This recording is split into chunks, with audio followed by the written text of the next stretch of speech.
आइए आज हम स्टडी करेंगे वैद्युत द्विध्रुव। तो जैसा कि नाम से है, द्विध्रुव का मतलब दो अलग अलग प्रकार की चीज़ें अलग अलग जगह पर रखी गई हैं और बीच में किसी चीज़ से उनको जोड़ दिया गया है।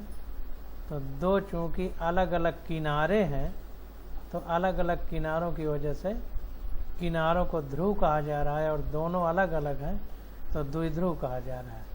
अब जाहिर सी बात है कि अगर किनारे आवेश के आधार पर अलग अलग होंगे तो उनको वैद्युत द्विध्रुव कहेंगे। दोनों किनारे अलग अलग हों और अगर आवेश की वजह से अलग अलग हैं तो वैद्युत द्विध्रुव कहा जाएगा। तो इसको देखते हैं हम लोग। तो यहाँ पर देखिए, परिमाण में समान एवं विजातीय बिंदु आवेशों Q तथा -Q का कोई युगल जिनके बीच गुणन पृथक्कन 2A है वैद्युत द्विध्रुव कहलाता है। तो कहने का मतलब ये है कि आवेश का परिमाण समान होना चाहिए, यानी मात्रा समान होनी चाहिए और चिन्ह अलग अलग होने चाहिए। जैसे विजातीय बिंदु आवेश, देखिए बिंदु आवेश विजातीय होने चाहिए, परिमाण समान होना चाहिए और उनके बीच की दूरी जो है उसको 2A लिया जाए अगर, तो जो चीज़ हमको प्राप्त होती है उसको द्विध्रुव कहते हैं। कहने का मतलब दो आवेश हैं, उनकी मात्रा बराबर है, चिन्ह अलग अलग है, अगर उनको 2A दूरी पर रख दिया जाए तो जो भी हमारे पास स्थिति प्राप्त होगी उसको द्विध्रुव कहेंगे, वैद्युत द्विध्रुव। दोनों आवेशों को संयोजित करने वाली रेखा दिक् स्थान में किसी दिशा को परिभाषित करती है। तो दोनों आवेशों को संयोजित करने वाली रेखा दिक् स्थान का मतलब खाली जगह में किसी दिशा को परिभाषित करती है। चिन्ह परिपाटी के अनुसार -Q से Q की दिशा द्विध्रुव की दिशा कहलाती है।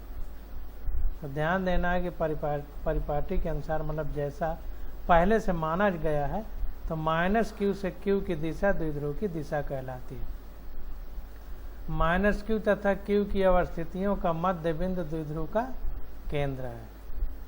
तो -Q से +Q जो हमारे पास आवेश हैं तो उनकी अवस्थितियों का जो मध्य बिंदु है वो हमारा द्विध्रुव का केंद्र कहलाता है। इसीलिए मध्य बिंदु की वजह से जो बीच की दूरी है उसको 2A लिया गया है। जब मध्य बिंदु होगा तो एक तरफ की दूरी A होगी, दूसरी तरफ की दूरी A होगी, दोनों मिला के 2A होगा, इसीलिए 2A लिखा गया है। इसको ध्यान देना है कि पृथक्कन दूरी 2A क्यों माना है, क्योंकि हर जगह मध्य बिंदु से कुछ ना कुछ हमको क्वेश्चन सॉल्व करने में लेना पड़ेगा। तो इसलिए 2A दूरी जब रहेगी तो मध्य बिंदु से एक तरफ की दूरी A होगी, तो इसीलिए उसने पहले ही 2A मान रखा है। प्रत्यक्ष रूप से वैद्युत द्विध्रुव का कुल आवेश शून्य होता है। जाहिर सी बात है कि +Q और -Q को जोड़ेंगे तो 0 आएगा, क्योंकि दोनों का परिमाण यानी मात्रा समान है और चिन्ह अलग अलग है।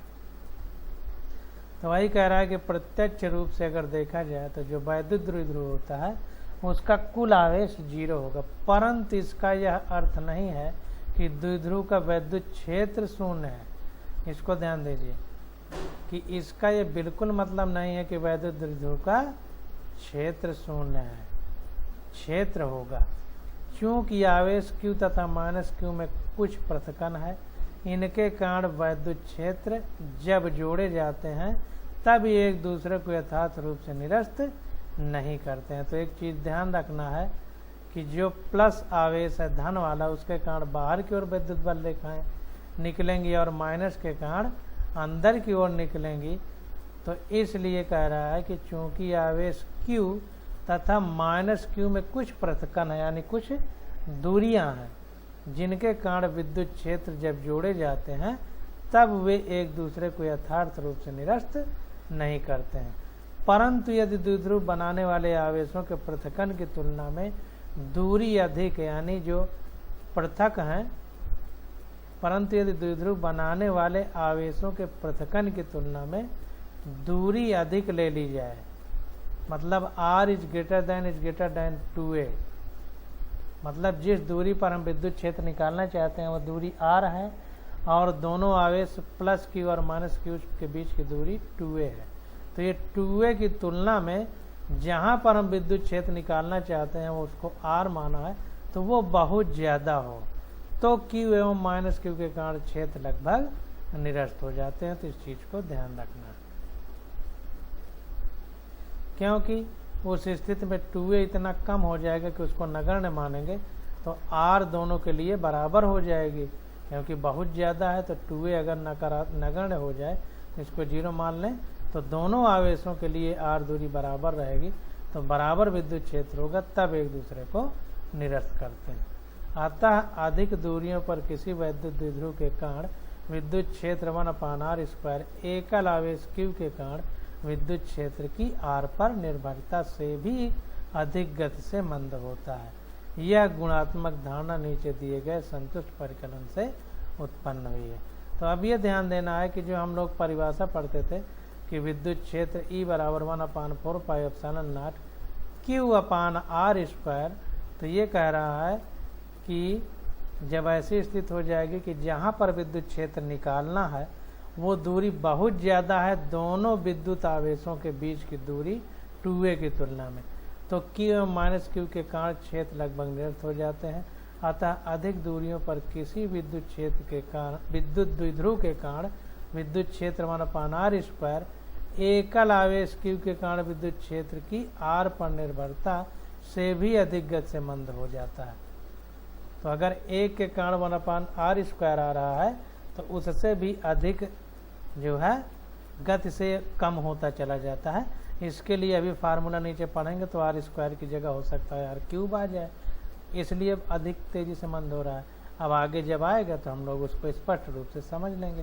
तो यह गुणात्मक धारणा नीचे दिए गए सुस्पष्ट परिकलन से उत्पन्न हुई है। अब नीचे जो परिकलन यानी फार्मूला निकाला गया है वैद्युत द्विध्रुव का, उससे स्पष्ट हो जाएगा।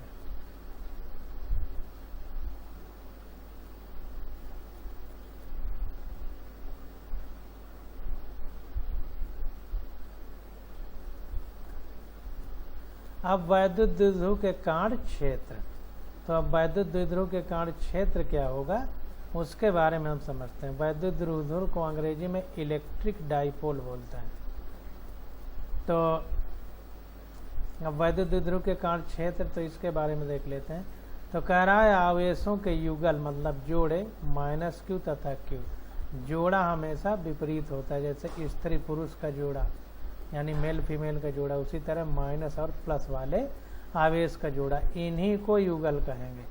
तो आवेशों के युगल यानी -q तथा q के कारण दिक स्थान में किसी बिंदु पर विद्युत क्षेत्र कूलाम नियम तथा अध्यारोपण सिद्धांत से ज्ञात किया जा सकता है।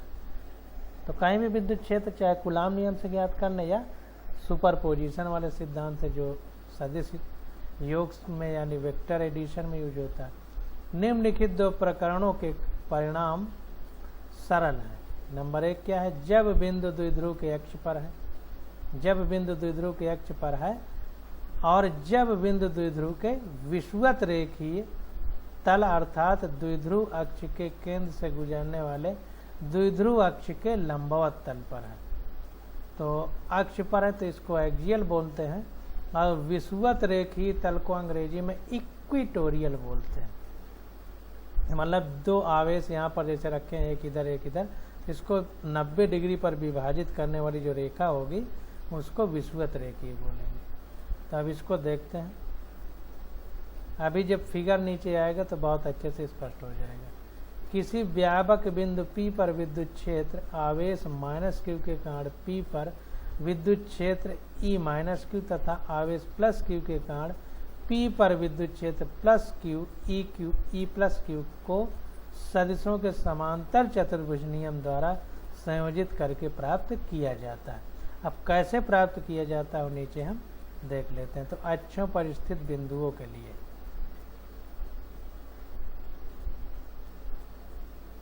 अब अक्ष पर जो बिंदु हैं उनके लिए क्या स्थिति बनेगी उसको हम देख लेते हैं।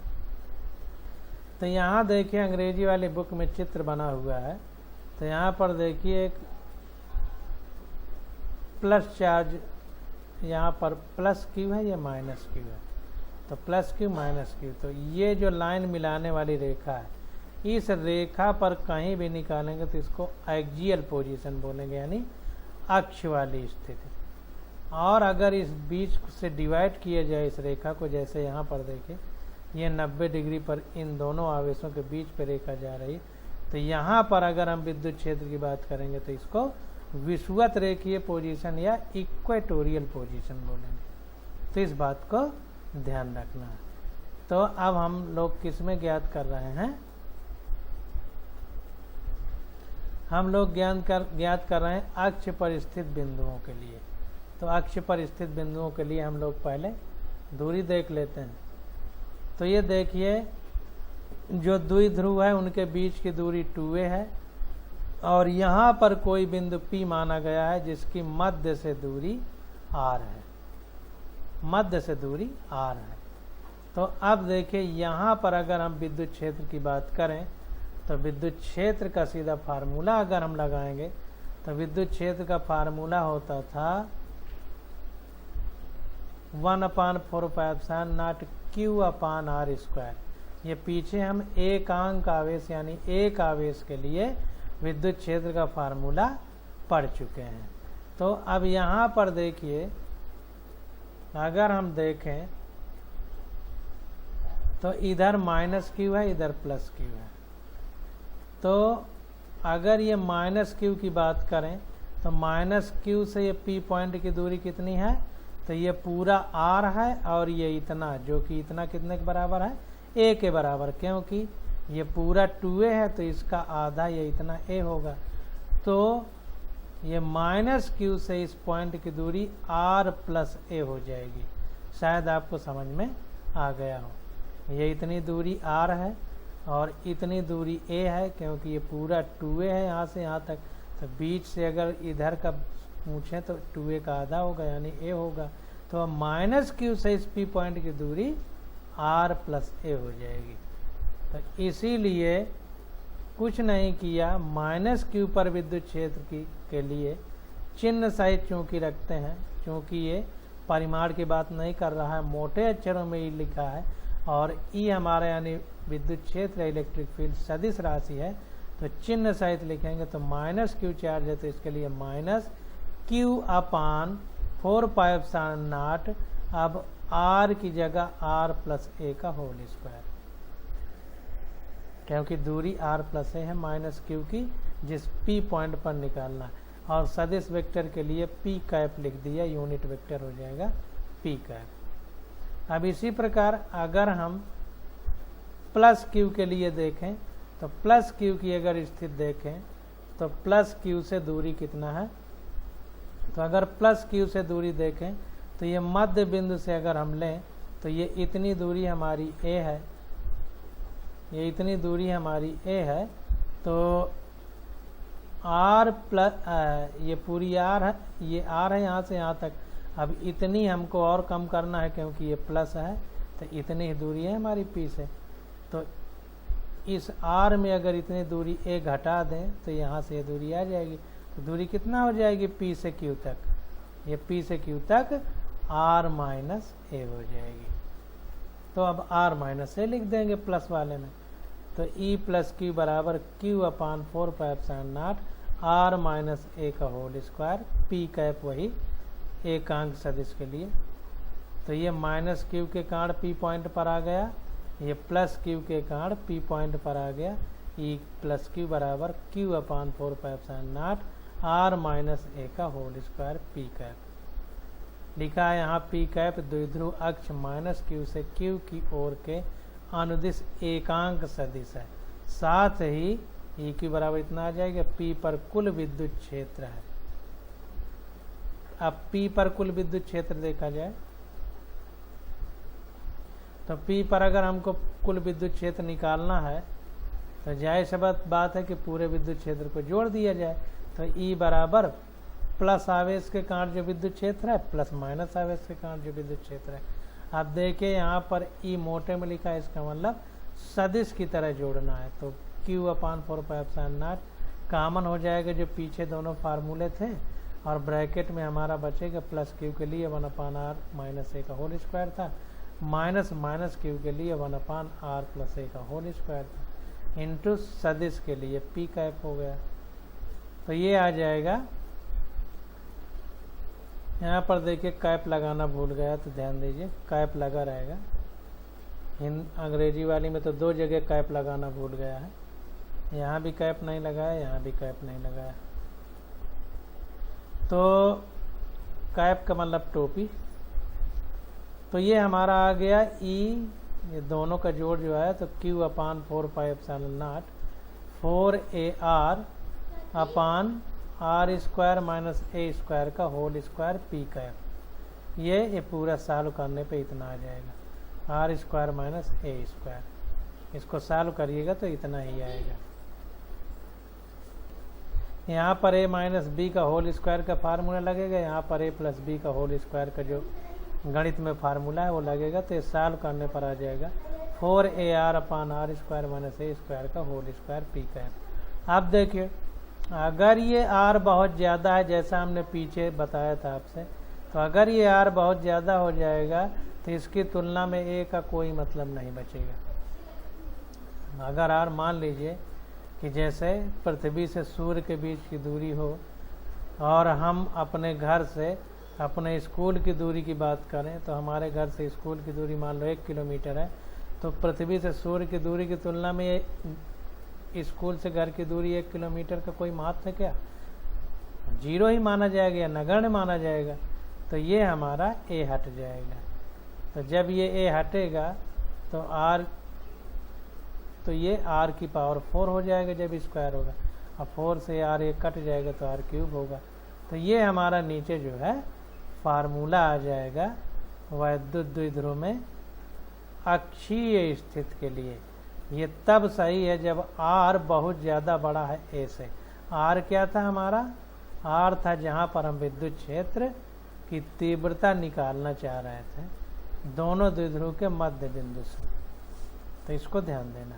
अब विषुवत रेखीय यानी इक्वेटोरियल तल पर बिंदु आवेशों के लिए, यानी 2 पॉइंट चार्ज अगर इस 2 द्विध्रुव के मतलब द्विध्रुव के मध्य जो रेखा है बीच की दूरी के मध्य बिंदु से 90 डिग्री यानी परपेंडिकुलर या अभिलंबवत कोई पॉइंट P माना जाएगा, तो इसको विषुवत रेखीय तल बोलेंगे।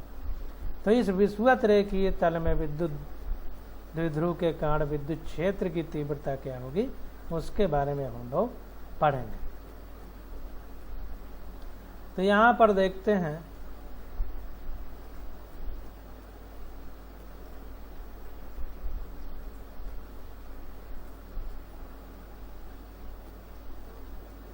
देखिए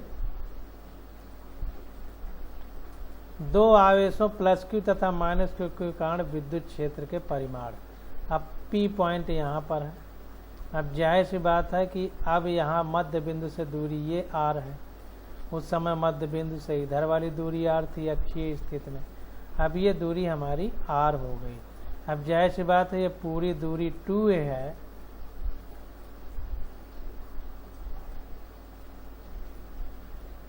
ये पूरी दूरी 2a है, तो इसकी आधी ये a हो जाएगी, ये वाली a हो जाएगी, ये वाली भी a हो जाएगी। तो अब ये वाली कितनी हो जाएगी?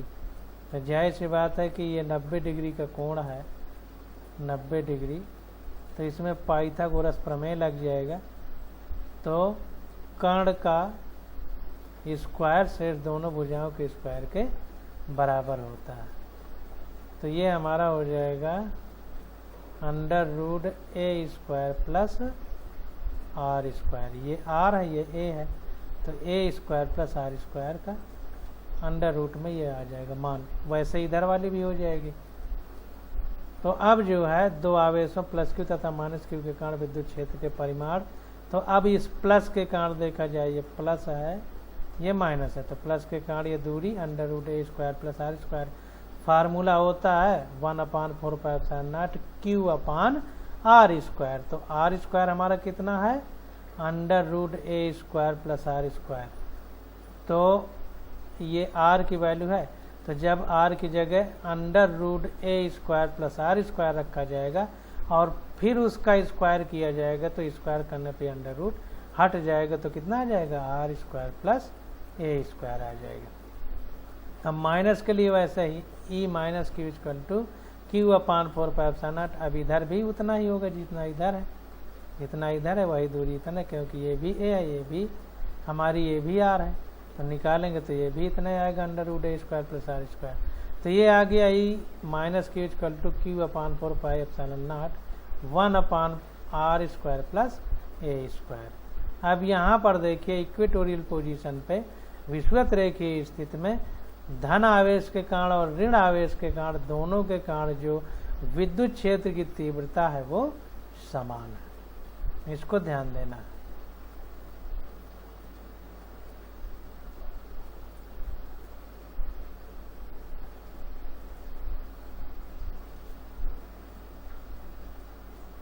ध्यान दीजिए, परिमाण समान है, मात्रा केवल समान है, चिन्ह अलग अलग हो सकते हैं, इसको ध्यान देना।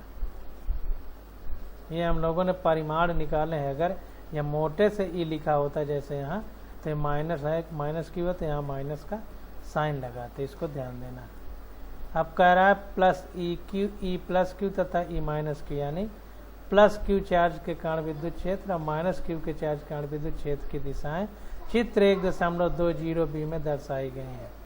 तब इसको देख लेते हैं।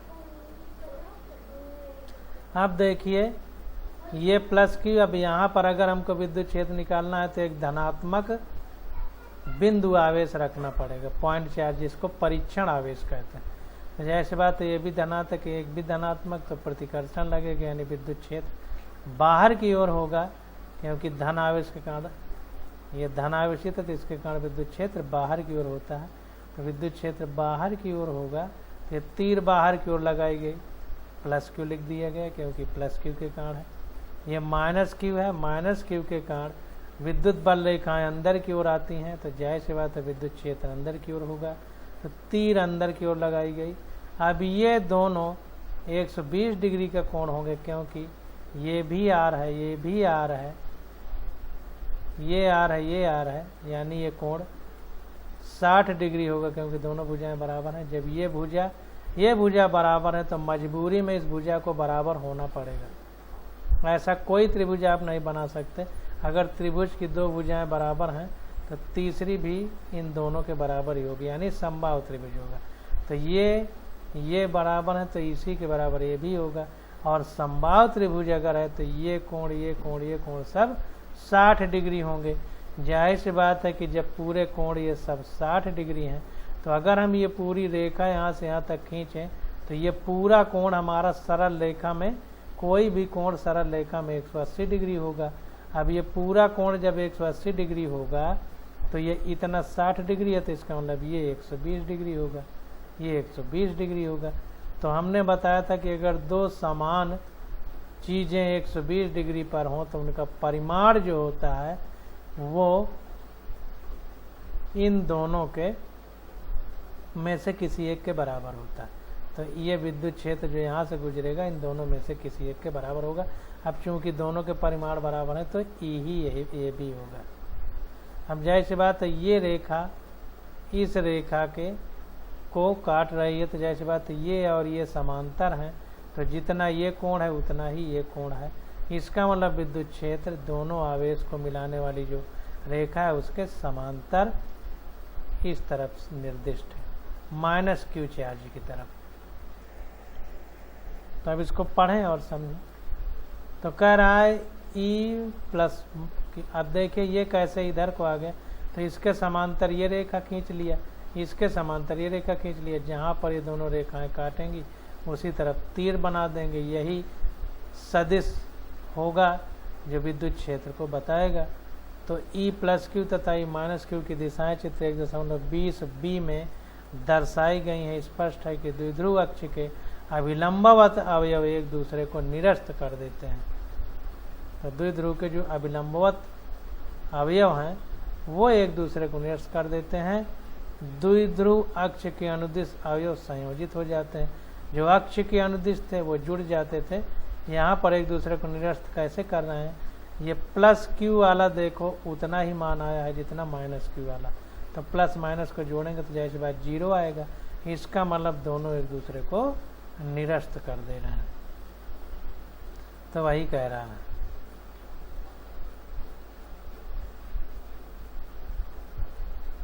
तो यहाँ पर देखिए निरस्त हो जा रहा है, वहाँ पर जुड़ जा रहा था अक्षीय स्थिति में यानी एक्सियल पोजीशन में, और अभिलंबवत स्थिति में या विषुवत रेखीय स्थिति में या इक्वेटोरियल पोजीशन में अंग्रेजी में कहें तो ये जो है एक दूसरे को निरस्त कर दे रहे हैं। तो दोनों को जोड़ने पे इधर दिशा आ रही है। इस तरह अगर देखा जाए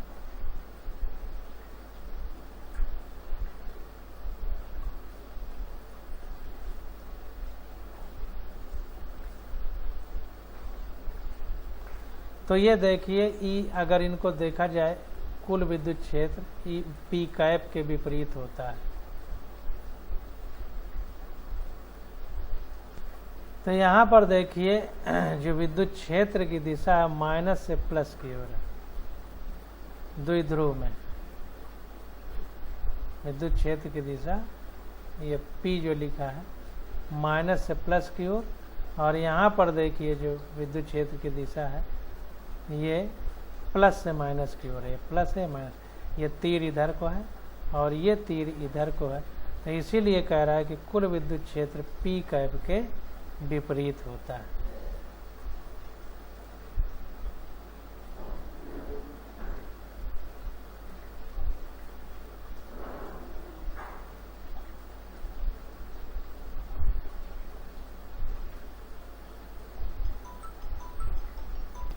यहाँ पर देखिए जो P है ये हमारा द्विध्रुव आघूर्ण है।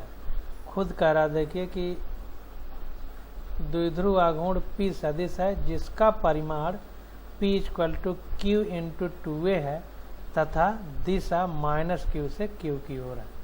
दिशा माइनस Q से Q की ओर है। तो इसको ध्यान देना है कि जो द्विध्रुव आघूर्ण है और बल आघूर्ण हम लोगों ने पढ़ा था, बल आघूर्ण बराबर होता है बल गुणे बीच की दूरी। तो वैसे ही द्विध्रुव आघूर्ण बराबर आवेश गुणे बीच की दूरी हो जाएगा।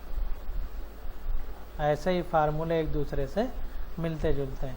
तो P की दिशा माइनस Q से प्लस Q की ओर होती है और विषुवत रेखीय तल पर जो विद्युत क्षेत्र की तीव्रता है वो प्लस Q से माइनस Q की तरफ होती है।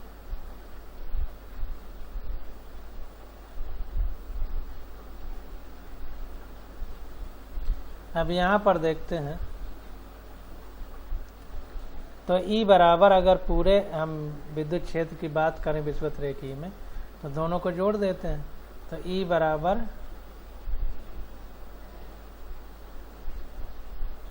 अब देखें चूंकि कुल विद्युत क्षेत्र P कैप के विपरीत होता है अतः विपरीत के लिए माइनस साइन लगा दिया। यहाँ पर P कैप है तो E बराबर minus E plus Q plus E minus Q cos theta P cap.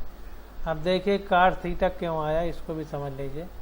जैसे अगर हम इसके कारण निकालें तो ये एंगल थीटा हो जाएगा। तो हमने बताया था पास में कास, और अगर इधर कंपोनेंट होगा तो ये साइन में जाएगा। तो पास में कास की वजह से यहाँ पर cos थीटा आया है। इसकी वजह से भी देखा जाए तो ये एंगल ले रहे हैं, इसकी वजह से भी कास आएगा। तो दोनों की वजह से एक साथ इसने लिख दिया है। तो ये हमारा हो जाएगा E = minus E plus Q plus E minus Q cos theta P cap. तो ये हो जाएगा minus 2QA/4πε0 R² plus A² की पावर 3/2 P कैप। अब देखें यहाँ पर अगर इनको दोनों को जोड़ा जाएगा इनको जो है अगर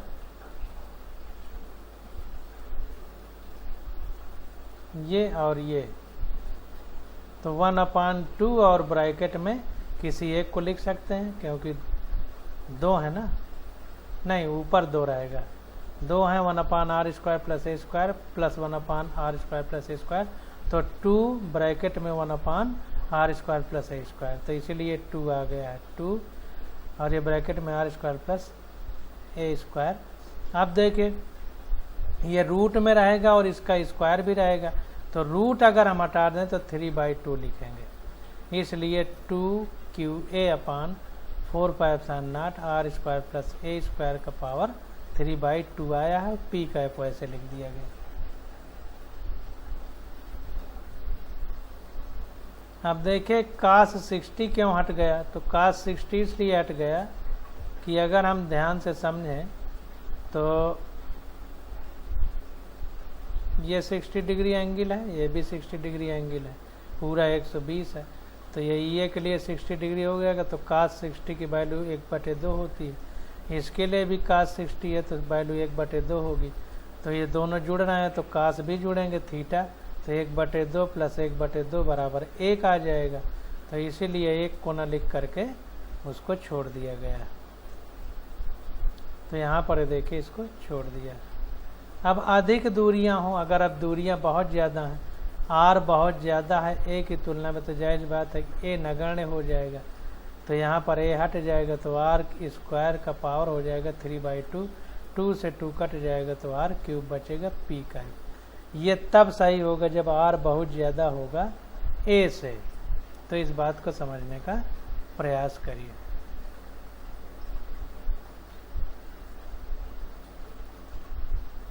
तो ये हमारा एक फार्मूला निकल के आ जाएगा।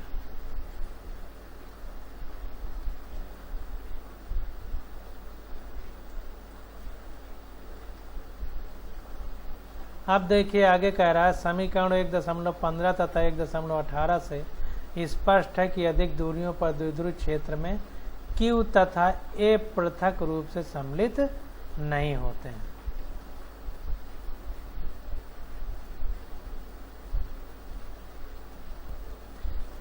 यह उनके संयुक्त गुणनफल QA पर निर्भर करता है। तो चूंकि 1.15 तथा 1.18 हम दोनों देख लिए, QA यहाँ भी है और QA यहाँ भी है, तो पृथक रूप से नहीं सम्मिलित हो रहा है, डायरेक्ट QA आ रहा है, तो उसीलिए वो कह रहा है। तो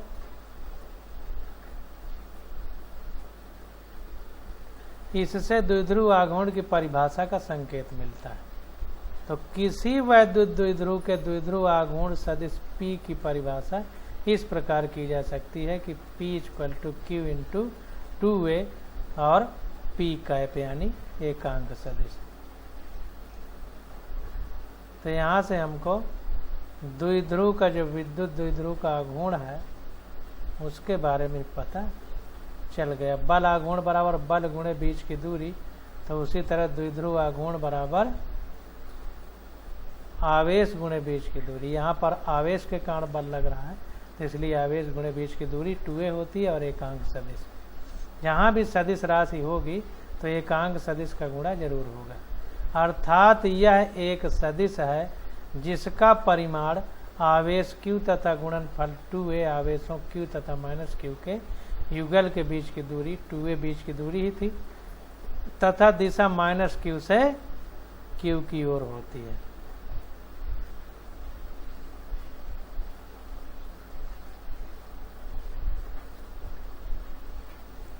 P के पदों में किसी द्विध्रुव का विद्युत क्षेत्र अधिक दूरियों पर एक सरल रूप ले लेता है। तो द्विध्रुव में अगर विद्युत क्षेत्र अधिक दूरियों पर है तो एक सरल रूप ले लेता है, और देखिए कितना आराम से आएगा। द्विध्रुव के किसी बिंदु पर, अब अगर दूरी बहुत है तो A नगण्य हो जाएगा, तो यहाँ पर E = 2P अपान 4πε0 r³ हो जाएगा। और विषुवत रेखीय, ये अक्षीय स्थिति के लिए है, और ये विषुवत रेखीय पर कितना हो जाएगा, E = -P अपान 4πε0 r³। तो देखिए दोनों में r³ है, बस फर्क इतना है कि E वाले में क्योंकि दोनों जुड़ जाते हैं विद्युत क्षेत्र तो 2 आया है, और E वाले में दोनों निरस्त कर देता है इसलिए, और दूसरी दिशा में जिधर डाइपोल है मोमेंट का दिशा है P की दिशा है, तो इसलिए माइनस साइन आया है। तो E = -P अपान 4πε0 r³। ये अक्षीय स्थिति के लिए है, और नीचे वाला निरक्षीय स्थिति यानी इक्वेटोरियल पोजीशन या विषुवत रेखीय तल के लिए। तो ये दोनों फार्मूले हम लोगों ने समझ लिए। अब सीधी सी बात है, P बराबर Q इंटू 2A होता है, तो ये इसी जगह Q इंटू 2A हो जाएगा, तो E की जगह वही रख दिया। तो यहाँ पर P आ गया है क्योंकि विषुवत रेखी के लिए, और ऊपर वाले में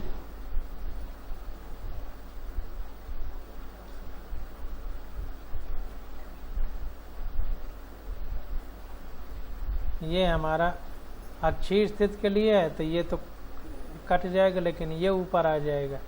तो इसलिए यहाँ पर जब इसका मान निकाला गया है द्विध्रुव का अक्षीय स्थिति में, तो ये 2A ऊपर आ गया।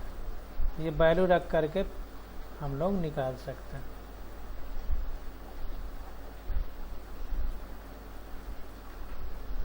अब देखिए क्या कह रहा है। कह रहा है, इस महत्वपूर्ण तथ्य पर ध्यान दीजिए कि द्विध्रुव क्षेत्र अधिक दूरियों पर 1/r² के रूप में नहीं, वरन 1/r³ के रूप में मंद होता है। बहुत इंपॉर्टेंट है। विद्युत क्षेत्र में 1/r² के रूप में कम होता था दूरी के साथ, और द्विध्रुव में यही विद्युत क्षेत्र हमारा 1/r³ के रूप में मंद होता है, यानी कम होता है। इसके अतिरिक्त द्विध्रुव क्षेत्र का परिमाण तथा दिशा केवल दूरी r पर ही निर्भर नहीं है, वरन ये सदिश r तथा द्विध्रुव आघूर्ण P के बीच के कोण पर भी निर्भर करते हैं। cos थीटा था ना, तो जाहिर सी बात है कि कोण पर भी निर्भर करता है, सिर्फ दूरी पर नहीं। हम इसके बारे में सोच सकते हैं, जब द्विध्रुव आमाप 2A शून्य की ओर अग्रसर होता जाता है, तब आवेश Q अनंत की ओर अग्रसर इस प्रकार होता है कि, अब जाहिर सी बात है कि जब 2A शून्य हो जाएगा, तो वही कह रहा है कि बीच की दूरी एकदम खत्म होने के कगार पे होगी Q और Q के बीच।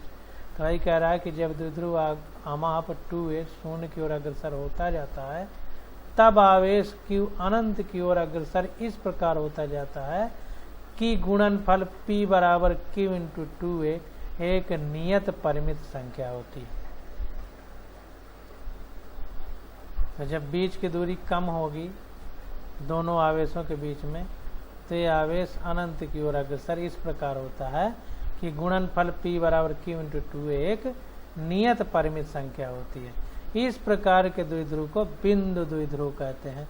ऐसी बात है कि जब दूरी अनंत हो जाएगी, आवेश अनंत की ओर जाने लगेगा, तो जाहिर सी बात है कि जैसे पृथ्वी और सूरज के बीच की दूरी बहुत ज़्यादा है, इसको अनंत कह सकते हैं।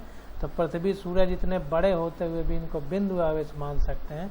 तो इसी प्रकार जब आवेश अनंत की ओर अग्रसर होगा, तो द्विध्रुव को हम बिंदु द्विध्रुव कह सकते हैं।